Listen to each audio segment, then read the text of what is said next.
ಇವತ್ತು ವರಮಹಾಲಕ್ಷ್ಮಿ ಅಲ್ವಾ, ನಮ್ಮ ಯಜಮಾನ್ರಿಗೆ ಹೇಳ್ತಾ ಇದ್ದೆ, ಏನ್ರಿ ವರಮಹಾಲಕ್ಷ್ಮಿ ಹಬ್ಬಕ್ಕೆ ನಾನು ಈ ಸಲ ಮುತ್ತೈದರಿಗೆ ಏನು ಇಟ್ಕೊಡ್ಲಿ ಅಂದೆ. ನನ್ನ ಗಂಡ ಏನನ್ಬೇಕಾ, ನನ್ನ ಫೋನ್ ನಂಬರ್ ಕೊಡು ಎಲ್ರಿಗೂ.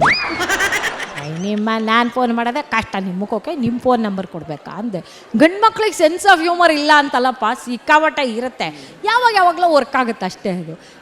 ಬಟ್ ಒಂದು ರೀ, ಹಬ್ಬಗಳು ಅಂದರೆ ಏನ್ರಿ, ನಮ್ಮ ಸಂಸ್ಕೃತಿಯನ್ನು ತೋರಿಸುವಂಥ ಪ್ರತಿಬಿಂಬಗಳಲ್ವ. ನಾವು ಭಾರತೀಯರು ಪ್ರಪಂಚದ ಯಾವ ಮೂಲೆಯಲ್ಲಿರಲಿ ನೋಡಿ, ಹಬ್ಬ ಅಂದ ತಕ್ಷಣ ನಮ್ಮ ಪಲ್ಸೇ ಚೇಂಜ್ ಆಗೋಗುತ್ತೆ, ನಮ್ಮ ಖುಷಿನೇ ಬದಲಾಗುತ್ತೆ, ನಮ್ಮ ಶಾಪಿಂಗ್ ಪ್ಯಾಟ್ರನ್ ಚೇಂಜ್ ಆಗುತ್ತೆ, ನಮ್ಮ ಮೆನು ಚೇಂಜ್ ಆಗುತ್ತೆ, ನಮ್ಮ ಡಯಟ್ ಚೇಂಜ್ ಆಗುತ್ತೆ. ನಾವು ಬರೀ ಸೀರೆ ಒಡವೆ ವಸ್ತ್ರ ಇಷ್ಟೇ ಅಲ್ಲ ರೀ, ನಮ್ಮ ಊಟ ತಿಂಡಿಗಳು ಉಪಚಾರಗಳು ಬದಲಾಗುತ್ತೆ ನೋಡಿ. ಬೇರೆ ದಿನಗಳಲ್ಲಿ ನಮ್ಮ ಗಂಡು ಮಕ್ಕಳನ್ನೇ ನೋಡಿ, ಅರ್ಧ ಗಂಟೆ ಟಿಫನ್ ಕೊಡೋದು ಲೇಟ್ ಆಗ್ಬಿಟ್ರೆ ಭೂಮಿ ಆಕಾಶ ಒಂದು ಮಾಡ್ತಾರಪ್ಪ. ಬಟ್ ಪಾಪ ಹಬ್ಬದ ದಿನ ನೋಡಿ, ಹೆಂಡತಿ ಉಪವಾಸ ಪೂಜೆ ಮಾಡ್ತಿದ್ದಾಳೆ ಅಂದರೆ ಇವನು ಫೋರ್ಸ್ಡ್ ಉಪವಾಸ, ಸುಮ್ಮನಿರ್ತಾನೆ. ಯಾಕೆ ಅಂದರೆ ಗಲಾಟೆ ಮಾಡೋಕ್ಕೆ ಹೋಗಲ್ಲ, ಅಯ್ಯೋ ಸುಮ್ಮನಿರಪ್ಪ ಹಬ್ಬದ ದಿನ ಯಾಕೆ, ಎಷ್ಟೊತ್ತಿಗಾದರೂ ಹಾಕ್ಲಿ ಪರವಾಗಿಲ್ಲ. ನಮ್ಮ ಹೆಣ್ಮಕ್ಳು ಬೇರೆ ದಿನ ಅಕಸ್ಮಾತ್ ಅವ್ರಿಗೆ ಉಪವಾಸ ಇರೋಕ್ಕಾಗುತ್ತೋ ಇಲ್ವೋ, ಆದರೆ ಹಬ್ಬ ಅಂದರೆ ಅವ್ರಿಗೆ ಯಾವುದೂ ನೆನಪಿರಲ್ಲ, ಯಾವುದೂ ಕಷ್ಟ ಅನಿಸಲ್ಲ, ಏನು ಖುಷಿಯಲ್ಲಿ ಸಂಭ್ರಮದಿಂದ ಆಚರಣೆ ಮಾಡ್ತಾರಲ್ಲ. ಅದರಲ್ಲೂ ನಮಗೆ ವರಮಹಾಲಕ್ಷ್ಮಿ ಹಬ್ಬ ಅಂದರೆ ಅತ್ಯಂತ ಖುಷಿಯಾದ್ದು. ಯಾಕೆ ಹೇಳಿ, ಹೆಣ್ಮಕ್ಳಿಗೆ ಎಷ್ಟು ಸಂಭ್ರಮನೋ ಲಕ್ಷ್ಮಿ ಬರ್ತಾಳೆ ಅಂದರೆ ಗಂಡು ಮಕ್ಕಳಿಗೂ ಅಷ್ಟೇ ಸಂಭ್ರಮ ಅಲ್ವಾ. ಲಕ್ಷ್ಮಿನ ಯಾರೂ ಬೇಡ ಅನ್ನೋದಿಲ್ಲ. ಅದು ಎಷ್ಟು ಖುಷಿಯಾಗಿ ಕೆಲವು ಹಬ್ಬಗಳು ನೋಡಿ, ಕೆಲವು ಜಾತಿಗೆ, ಕೆಲವು ಪಂಥಕ್ಕೆ ಈ ಥರ ಸೀಮಿತ. ಬಟ್ ಈ ಲಕ್ಷ್ಮೀ ಪೂಜೆ ಮಾತ್ರ ನೋಡಿ ಹೆಚ್ಚು ಕಡಿಮೆ ಎಲ್ಲರೂ ಮಾಡ್ತೀವಿ ನಾವು. ಯಾಕೆ ಅಂದರೆ ಲಕ್ಷ್ಮಿ ಎಲ್ರಿಗೂ ಬೇಕು. ಆದರೆ ಎಷ್ಟು ಅದ್ಭುತವಾಗಿ ನಮಗೆ ಕವಿ ಹೇಳ್ತಾರೆ ಅಂದರೆ, ನಮ್ಮಲ್ಲಿ ಭಾಳ ಪ್ರಚಲಿತವಾದ ದಾಸರ ಹಾಡು ನಿಮಗೆಲ್ಲ ಗೊತ್ತು, ಭಾಗ್ಯಾದ ಲಕ್ಷ್ಮೀ ಬಾರಮ್ಮ, ನಮ್ಮಮ್ಮ ನೀ ಸೌಭಾಗ್ಯದ ಲಕ್ಷ್ಮೀ ಬಾರಮ್ಮ. ಅವ್ರು ಎಷ್ಟು ಚೆನ್ನಾಗಿದೆ ಆ ಹಾಡಿಂದಲ್ವ. ನಂದು ಕಂಠ ಚೆನ್ನಾಗಿಲ್ಲ, ಅಫ್ಕೋರ್ಸ್ ಸೊಂಟ ಅಗಲ ಇದೆ, ಕಂಠನೂ ಸುಮಾರಾಗಿದೆ ಹಾಡೋಕ್ಕೆ, ಹಾಗಾಗಿ ನಾನು ಹಾಡಲ್ಲ, ಗಾಬರಿ ಆಗಬೇಡಿ ಯಾರೂ. ಬಟ್ ನಾನು ನಿಮಗೆ ಅದರ ಸಾಲುಗಳನ್ನ ಹೇಳ್ತೀನಿ.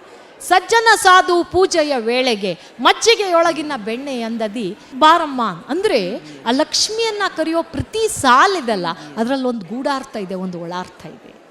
ಲಕ್ಷ್ಮಿ ಹೇಗೆ ಬರಬೇಕಂದ್ರೆ, ಭಾಗ್ಯಾದ ಲಕ್ಷ್ಮೀ ಬಾರಮ್ಮ. ಆ ಲಕ್ಷ್ಮಿ ಬರುವಾಗ ಹೇಗಿರಬೇಕು ಪರಿಸ್ಥಿತಿ ವಾತಾವರಣ ಅಂದರೆ, ಸಜ್ಜನ ಸಾಧು ಪೂಜೆಯ ವೇಳೆಗೆ ಅಂದರೆ ಸಕಾಲದಲ್ಲಿ ಲಕ್ಷ್ಮಿ ಮನೆಗೆ ಬರಬೇಕಂತೆ. ಇದಕ್ಕಿದ್ದಂಗೆ ಲಕ್ಷ್ಮಿ ಬಂದರೆ ಜನ ನಮ್ಮನ್ನು ಅಪನಂಬಿಕೆಯಿಂದ ನೋಡ್ತಾರೆ. ಯಾರ್ದೋ ತಲೆ ಹೊಡೆದ್ಬಿಟ್ರ, ಯಾರಿಗೋ ಮುಂಡಾಯಿಸ್ಬಿಟ್ರ, ಯಾರಿಗೋ ನಾಮ ಹಾಕ್ಬಿಟ್ರ, ಇಂಥ ಡೈಲಾಗ್ಗಳು ನಮ್ಮ ಸುತ್ತಮುತ್ತ ಇರೋರು ನಮ್ಮ ಬಂಧು ವರ್ಗದವರೇ ಮಾತಾಡ್ತಾರೆ. ಅದಕ್ಕೆ ಸಜ್ಜನ ಸಾಧು ಪೂಜೆಯ ವೇಳೆಗೆ. ಆಮೇಲೆ ಹೆಂಗಿರಬೇಕು ಲಕ್ಷ್ಮಿ ಬರೋದು ಅಂದರೆ, ಮಜ್ಜಿಗೆಯೊಳಗಿನ ಬೆಣ್ಣೆ ತರದಿ ಅಂದರೆ ಮಜ್ಜಿಗೆಯಿಂದ ಬೆಣ್ಣೆ ಬರೋದು ತುಂಬ ಸಹಜ ಅಲ್ವಾ. ನಾವು ಮಜ್ಜಿಗೆ ಕಡ್ದಾಗಲೇ ಬೆಣ್ಣೆ ಬರೋದು, ಅಷ್ಟು ಸಹಜವಾಗಿ ಬರಬೇಕು. ಹೆಜ್ಜೆಯ ಮೇಲೊಂದು ಹೆಜ್ಜೆಯ ನಿಕ್ಕುತ್ತ ಅಂದರೆ ಸಕಾಲದಲ್ಲಿ ಸರಿಯಾದ ಮಾರ್ಗದಲ್ಲಿ ನಿಧಾನವಾಗಿ ಲಕ್ಷ್ಮಿ ಬರಬೇಕು ಹೊರತು ಓವರ್ನೈಟ್ ಶ್ರೀಮಂತರಾಗೋ ಕನಸ್ಕೊಂಡವ್ರು ಭಾಳ ಜನ ಇವತ್ತು ಪ್ರಪಂಚದಲ್ಲಿ ಮೂಲೆಗೆ ಬಿದ್ದಿದ್ದಾರೆ. ಯಾಕೆ ಅಂದರೆ ದಿಢೀರ್ ಶ್ರೀಮಂತರು. There is no short cut for success. ಯಾವುದು ಶಾರ್ಟ್ ಕಟ್ ಇಲ್ಲ ಅಲ್ವಾ. ದಿಢೀರ್ ಶ್ರೀಮಂತರಾಗೋ ಆಸೆಗೆ ಬಿದ್ದವರು ಇಲ್ಲ ತಲೆ ಹೊಡಿತಾರೆ, ಇಲ್ಲ ಮೋಸ ಮಾಡ್ತಾರೆ, ಇನ್ನೇನೋ ಅನ್ಯಾಯ ಮಾಡ್ತಾರೆ. ಆದರೆ ಲಕ್ಷ್ಮಿ ಬರೋದು ಹೇಗಿರಬೇಕು ಅಂದರೆ, ಮಜ್ಜಿಗೆ ಒಳಗಿನ ಬೆಣ್ಣೆ ಅಂದದಿ. ಸಜ್ಜನ ಸಾಧುಗಳು ಅಂದರೆ ಪೂಜೆ ಮಾಡುವಂತಹ ಸಂಭ್ರಮದ ಕ್ಷಣದಲ್ಲಿ ನಿಧಾನವಾಗಿ ಹೆಜ್ಜೆ ಮೇಲೆ ಹೆಜ್ಜೆ ಇಟ್ಕೊಂಡು ಲಕ್ಷ್ಮಿ ಬಂದರೆ, ಆಗ ಆಕೆ ನಿಜವಾದ ಲಕ್ಷ್ಮಿ ನಮ್ಮ ಜೊತೆಗೆ ಭಾಳ ದಿನ ಇರ್ತಾಳೆ.